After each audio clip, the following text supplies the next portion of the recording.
actually, so the summer after sophomore year was 2017, and that was kind of my breakout summer onto the U.S. national team. The year before at Olympic trials, I'd never been to a senior national level meet.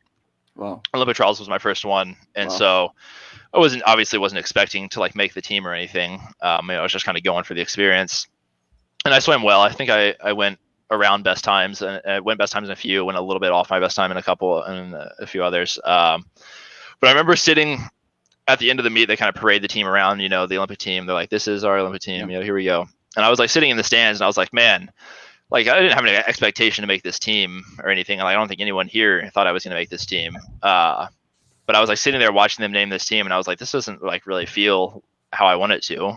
I like don't really enjoy sitting here watching these people make it, and I'm like, even though no one thought I would, I didn't make it. So that kind of fueled me through my sophomore year about like, all right, I'm going to try and make at least some team next year, whether it be WUGS or Worlds or something like that. And I talked to Tyler and Brett about that a lot, about like, this is like what I want to do. Let's like make the team. So going into 17, I was training super well, super excited for nationals, and the 100 free was the first day. And I think my best time at that point was 49.4 in long course. So I was good, but I wasn't, going to make the team. And so in the prelims, I was next to Caleb. I think Ryan Held was on the other side of them. Both of them had made the team the previous year. I think Murphy was in the heat. And these, I'm not friends with these guys at this point. I have no idea. I don't know them. I'm still kind of looking up to them. And I end up winning the heat, going from 49.4 to 48.1 in one swim. And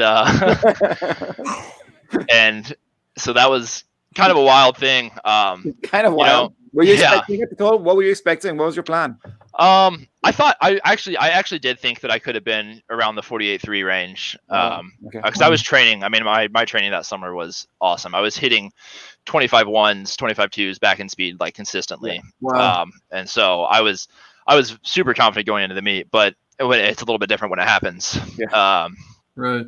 And did that mess with your head at all in that race? Like, does that mess with your head at all in that race, or do you somebody that stays in your lane really well? Because if you go out and you're that far ahead, it's almost like, whoa, should I be here? Or... Yeah. I didn't really think about it during the race. No. The last 15, I saw that I was ahead, and so I knew I must have been doing all right.